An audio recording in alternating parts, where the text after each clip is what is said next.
Hello friends, स्पर्धा परीक्षा गणित या विषयामध्ये एक घटक असतो व्याज. त्या व्याजाचे दोन प्रकार, सरळ व्याज आणि चक्रवाढ व्याज. तर त्यावर आधारित या स्पर्धा परीक्षांसाठी आपल्याला वेगवेगळ्या प्रकारचे प्रश्न विचारलेले असतात. त्यापैकी सरळ व्याजावर आधारित काही ट्रिकी उदाहरणं या आधीच्या व्हिडिओमध्ये आपण पाहिलेले आहेत. आजच्या व्हिडिओमध्ये आपण चक्रवाढ व्याज याच्यावर आधारित जे प्रश्न विचारलेले असतात त्या प्रश्नांची उत्तरं अगदी सोप्या पद्धतीनं काही ट्रिक्स किंवा सूत्र वापरून कशी मिळवू शकतो ते या व्हिडिओमध्ये पाहूया. त्याच्यासाठी काही उदाहरणं पाहू. स्पर्धा परीक्षा गणितामध्ये NMMS किंवा स्कॉलरशिप या सर्व प्रकारच्या परीक्षांसाठी गणित हा एक विषय कॉमन असतो आणि त्याच्यावर आधारित हा घटक आहे व्याज.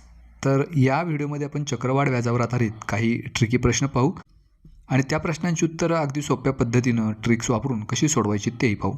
सुरुवात करूया पहिल्या प्रश्नापासून. तर हा पहिला प्रश्न असा आहे, 50,000 रुपयांचे 10/12 दराने 2.13 वर्षात चक्रवाढ व्याज किती होईल?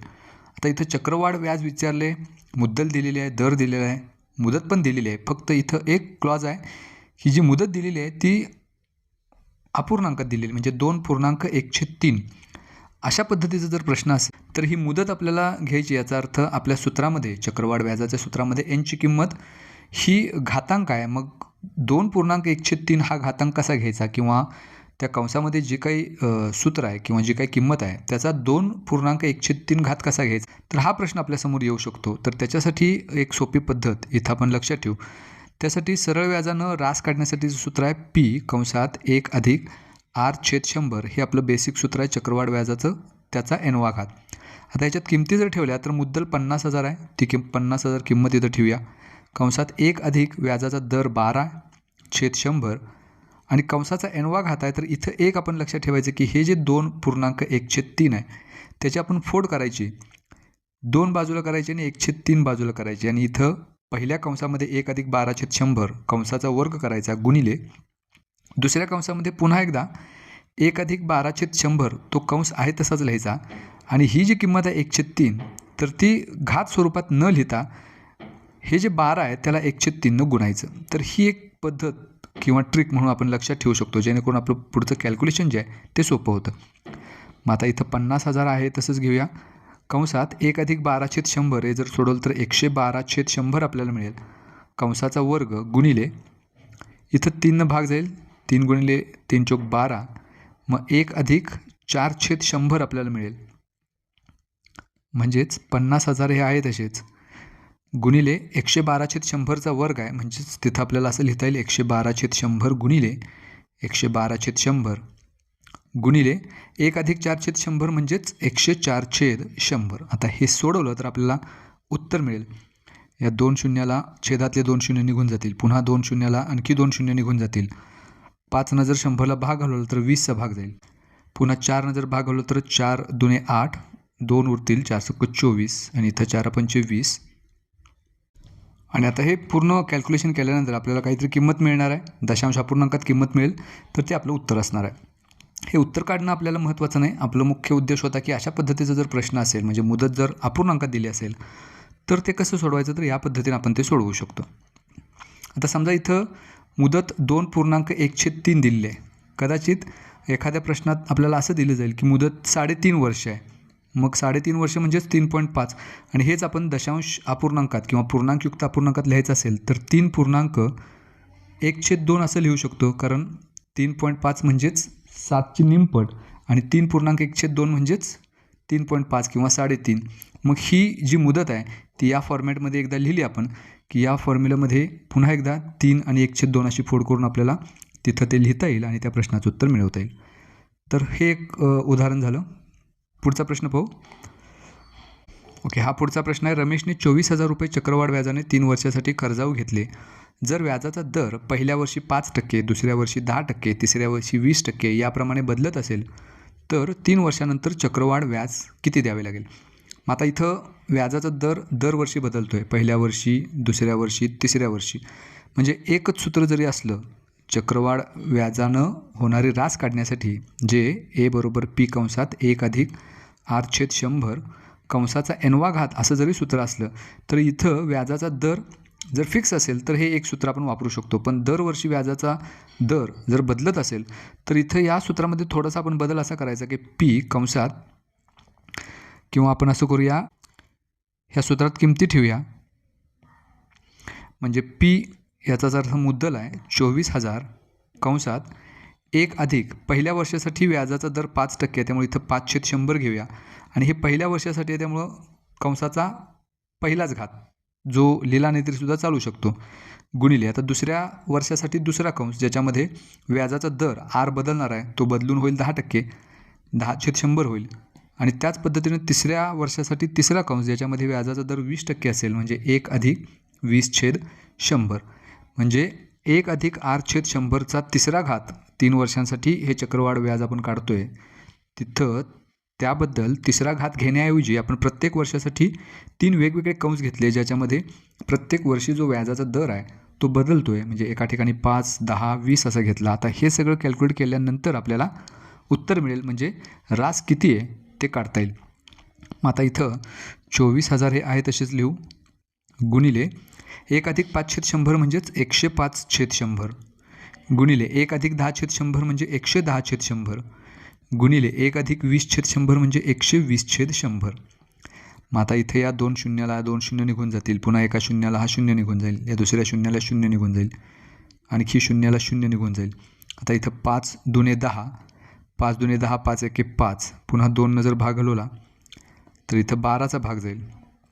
मग 12 गुणिले 12 गुणिले 21 गुणिले 11 या सर्वांचा गुणाकार केला तर उत्तर येईल 33,264. आता ही मिळाली रास. प्रश्न विचारला आहे चक्रवाढ व्याज किती. आता पुढचा प्रश्न अगदी ऑब्वियस आहे, चक्रवाढ व्याज जर काढायचं असेल तर ही जी रास आली त्याच्यामधून 24,000 मुद्दल वजा करायची, आपल्याला चक्रवाढ व्याज मिळेल. त्यामुळे तो पुढचा भाग आपण सोडवू शकतो. आपल्याला फक्त ह्या प्रश्नासाठी ही ट्रिक आहे, हे लक्षात घ्यायचं होतं. पुढचा भाग पूर्ण करा आणि उत्तर काय ते पहा.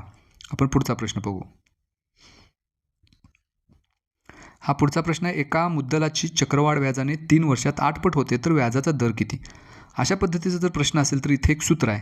आपल्याला विचारले व्याजाचा दर किती, तर तो व्याजाचा दर काढण्यासाठी एक सूत्र आपण लक्षात ठेवू इथं की 100 कंसात जितकी पट आहे त्याचा 1/t घात घ्यायचा आणि वजा 1 करायचं. तर हे सूत्र म्हणून आपण लक्षात ठेवू. जर असा प्रश्न आला ज्याच्यामध्ये चक्रवाढ व्याजाने दिलेल्या मुदतीमध्ये एखाद्या मुद्दलाची 8 पट होते, 9 पट होते, 4 पट होते, अशी काही पट दिली असेल आणि त्या केसमध्ये जर व्याजाचा दर काढायचा असेल तर हे सूत्र आपण तिथं वापरू शकतो. मग इथं 100 कंसात पट किती आहे तर 8 पट आहे. त्यामुळं 8चा 1/t घात, टी म्हणजेच मुदत, ज्याला आपण n सुद्धा म्हणू शकतो, त्याचा 1/3 घात करायचा वजा 1 बरोबर 100 कंसात 8चा 1/3 घात, याचा अर्थ 8चं घनमूळ. मग 8चं घनमूळ 2 आहे, कारण 2चा घन 8 आहे. त्यामुळे 8चा 1/3 घात म्हणजेच 2 वजा 1. तर परीक्षेमध्ये जर एखादा प्रश्न आला तर जी काही पट असेल त्याचं घनमूळ किंवा वर्गमूळ ही पूर्णांक संख्या मिळेल, अशाच पद्धतीनं त्या प्रश्नामध्ये आपल्याला विचारलं जाईल. फक्त आपल्याला महत्त्वाचं आहे हे सूत्र लक्षात ठेवणं. तर आता हे पुढं सोडवलं तर 100 गुणिले 2 वजा 1 म्हणजेच 1, उत्तर येईल 100. त्यामुळे व्याजाचा दर असणार आहे 100. तर हे सूत्र आपण या प्रकारच्या प्रश्नासाठी वापरू शकतो आणि कुठल्याही पद्धतीचं वेगळं कॅल्क्युलेशन न करता अगदी सोप्या पद्धतीनं कमीत कमी वेळेत या प्रश्नाचं उत्तर आपण मिळवू शकतो. तर पुढचा एक प्रश्न बघू, ज्याच्यामध्ये आपल्याला आता चक्रवाढ व्याज आणि सरळ व्याज याच्यामधला संबंध वापरायचा आहे. प्रश्न असा आहे की एका रकमेचे 2 वर्षाचे चक्रवाढ व्याज 150 आहे व 2 वर्षाचे सरळ व्याज 120 आहे, तर व्याजाचा दर किती. ओके, अशा प्रकारच्या प्रश्नासाठी आपल्याला व्याजाचा दर काढायचा आहे आणि तो व्याजाचा दर काढण्यासाठी चक्रवाढ व्याज आणि सरळ व्याज दोन्ही दिले. तर इथं सूत्र आपण असं एक लक्षात ठेवायचं की जे काही चक्रवाढ व्याज दिले त्या चक्रवाढ व्याजामधून सरळ व्याज वजा करायचं आणि त्याला भागिले 2 वर्षांचं सरळ व्याज त्यानं भागायचं. कारण इथं या प्रश्नामध्ये दोन्ही जे व्याज आहे ते 2 वर्षाचं दिले, त्यामुळे 2 वर्षाच्या सरळ व्याजानं भागायचं गुणिले 200 हे सूत्र म्हणून आपण लक्षात ठेवायचं बरोबर. मग चक्रवाढ व्याज 150 आहे, सरळ व्याज 120 आहे आणि त्याला सरळ व्याजानं म्हणजे 120नं पुन्हा भागायचं गुणिले 200. आता 150 वजा 120 उत्तर 30 मिळेल, छेद 120 गुणिले 200. मग इथं 30नं 120ला भाग आलो तर 4चा जाईल, पुन्हा 4नं जर भाग हलवला 200ला तर 50चा जाईल. याचा अर्थ व्याजाचा दर असणार आहे 50%. तर हे सूत्र या प्रकारच्या प्रश्नासाठी वापरू शकतो की एखाद्या प्रश्नामध्ये आपल्याला ठराविक मुदतीचं ठराविक मुद्दलाचं, ठराविक मुदतीचं, चक्रवाढ व्याज आणि सरळ व्याज दोन्ही दिलं असेल तर या सूत्राचा उपयोग करून आपण व्याजाचा दर काढू शकतो. पुढचा एक प्रश्न बघू. ह्याच्यामध्ये आपल्याला आता व्याजाचा दर दिलेला आहे 20 दराने. 2 वर्षाचे चक्रवाढ व्याज दिले आणि त्याच रकमेचे, त्याच मुदतीचे सरळ व्याज किती असा प्रश्न विचारला आहे. म्हणजे इथं चक्रवाढ व्याज दिले, दर दिला आहे आणि सरळ व्याज विचारले. मग इथं जे मागचं सूत्र होतं त्याच सूत्रामध्ये थोडासा बदल आपल्याला करावा लागेल आणि मग वेगळं सूत्र आपल्याला तिथं लिहिता येईल. तर ते सूत्र असं आहे की चक्रवाढ व्याज छेद सरळ व्याज बरोबर 200 अधिक दर छेद 200. आता हे 200नंच का भागायचं किंवा 200च का मिळवायचं तर हे सूत्र म्हणून आपल्याला लक्षात ठेवायचं आहे, त्यामुळे ते तसंच लक्षात ठेवू. आता इथं चक्रवाढ व्याज दिले 1320 रुपये, त्यामुळं ह्या सूत्रात चक्रवाढ व्याजाची किंमत 1320 ठेवू. सरळ व्याज काढायचं त्यामुळे त्याच्यासाठी अक्षर स घेऊ. 200 आहे तसेच, व्याजाचा दर दिला आहे 20 म्हणजे अधिक 20 छेद 200. आता हे समीकरण तयार होईल ते सोडवायचं. मग 1320 डाव्या बाजूलाच ठेवूया. उजव्या बाजूला 200 अधिक 20 म्हणजे 220 छेद 200 होईल. जे आपण डाव्या बाजूला घेतले तर त्याचा व्यस्त होईल म्हणजेच 200 छेद 220. आणि सरळ व्याज जर उजव्या बाजूला घेतलं तर अंशात जाईल बरोबर सरळ व्याज. आता इथं शून्याला शून्य निघून जाईल. 11 दुने 22, 11 एके 11, 11 दुने 22 आणि वर एक 0. पुन्हा 2 जर भाग घालवला तर इथं 10चा भाग जाईल. मग 120 गुणिले 10 उत्तर येईल 1200. तर हे असणार आहे सरळ व्याज. म्हणजे चक्रवाढ व्याज जर 1320 रुपये असेल तर सरळ व्याज असणार आहे 1200 रुपये.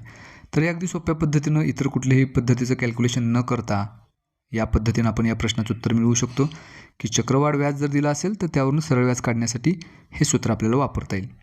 आता पुढचा आणखी एक प्रश्न आपण बघू. हा प्रश्न असा आहे की अजयने द 5 दराने 50,000 रुपये 2 वर्षाच्या मुदतीने सरळ व्याजाने कर्जाऊ घेतले. हेच कर्ज चक्रवाढ व्याजाने घेतले असते तर दोन्ही प्रकारच्या व्याजामध्ये किती रुपयाचा फरक पडला असता असा प्रश्न आहे. तर असंही काही वेळेला जरासा कॉम्प्लिकेटेड प्रश्न जरी आपल्याला वाटत असला तरीसुद्धा इथं सोपं सूत्र आपण लक्षात ठेवू शकतो की इथं मुद्दल दिलेली आहे, दर दिला आहे, वर्षे दिलेत. फक्त ते कोणत्या प्रकारच्या व्याजानं घेतलं आहे त्याच्यावरनं उत्तरात फरक पडतो. म्हणजे हे जर सरळ व्याजानं घेतलं पण हेच जर चक्रवाढ व्याजानं घेतलं असतं तर किती फरक पडला असता. याचा अर्थ आपल्याला मग हे जर नेहमीच्या पद्धतीनं सोडवायचं असेल तर या किमतींचा उपयोग करून सरळ व्याज काढावं लागलं असतं. पुन्हा याच किमतींचा उपयोग करून चक्रवाढ व्याज काढावं लागलं असतं. मग त्या दोन्हीमधला फरक म्हणजे हे थोडंसं लेंदी होतं आहे, वेळ त्याच्यामध्ये थोडासा जातो आहे. पण एक साधं सूत्र जर इथं आपण लक्षात ठेवलं की या दोन्ही व्याजांच्या मधला फरक आपल्याला काढायचा आहे, चक्रवाढ व्याज आणि सरळ व्याजमधला, तर याच्यासाठी एक सूत्र आपण असं लक्षात ठेवायचं की फरक बरोबर पी कंसात R छेद 100 कंसाचा वर्ग. आता वर्ग का, कारण 2 वर्ष इथं घेतले म्हणून. मग आता याच्यात फक्त किमती ठेवायच्या. पी म्हणजेच मुद्दल माहिती आपल्याला जी 50,000 दिली, कंसात R व्याजाचा दर आहे 5 छेद 100 कंसाचा वर्ग. आता हे सोडवलं की आपल्याला उत्तर मिळेल 50,000 गुणिले 5 छेद 100 कंसाचा वर्ग म्हणजेच 5 छेद 100 गुणिले 5 छेद 100. मग इथं अंशात आणि छेदात एकूण 4 शून्य एकमेकाला निघून जाईल. शिल्लक राहील 5 गुणिले 5 गुणिले 5, 5 गुणिले 5 25 गुणिले 5 125. हा मिळाला फरक. म्हणजे चक्रवाढ व्याज न काढता किंवा सरळ व्याज न काढता डिरेक्टली आपल्याला हा फरक मिळाला 125. त्याच्यासाठी हे सूत्र आपण इथं वापरू शकतो. तर ही आणखी काही उदाहरणं या व्याज या घटकावर आपण पाहिली, ज्यामध्ये आपण क्लुप्त्यांचा वापर करून काही प्रश्न जे आहेत त्याच्यासाठी आपल्याला या क्लुप्त्यांचा किंवा सूत्रांचा उपयोग होईल, या ट्रिक्सचा उपयोग होईल आणि आपलं कॅल्क्युलेशन फास्ट होईल. फक्त एक इथं लक्षात ठेवायचं की हे प्रश्न या फॉर्मॅटमध्ये जर आपल्यासमोर असतील तरच ह्या सूत्रांचा तिथं उपयोग करू शकतो आपण. जर याच्यामध्ये थोडासा बदल झाला तर मात्र ते सूत्र आपल्याला वापरता येणार नाही. तर तशा पद्धतीच्या प्रश्नांसाठी मात्र आपल्याला मूलभूत गणितीय क्रिया आहेत किंवा मूलभूत गणितामधलं जे लॉजिक आहे त्याचा उपयोग करूनच त्या प्रश्नांची उत्तरं आपण मिळवू शकतो. हे फक्त काही ठराविक गणितं म्हणून आपण याच्याकडे पाहू शकतो, हे लक्षात ठेवू शकतो. पण अशा कमीत कमी ट्रिक्स शक्यतो लक्षात ठेवण्याचा किंवा पाहण्याचा किंवा त्याचा वापर करण्याचा प्रयत्न करायचा. जास्तीत जास्त आपला भर असावा की ते कॅल्क्युलेशन किती फास्ट करता येईल, त्या प्रश्नाचं उत्तर किती फास्ट आपल्याला मिळवता येईल आणि त्याच्यासाठी गणितीय पद्धती ज्या आहेत त्याचा उपयोग कसा करता येईल या पद्धतीनं आपण प्रॅक्टिस करायची. तरीसुद्धा काही किचकट गणितांसाठी आपण अशा ट्रिक्स वापरू शकतो ज्याचा परीक्षेमध्ये आपल्याला नक्की फायदा होईल. तर या व्हिडिओमध्ये इतकंच. Thanks for watching.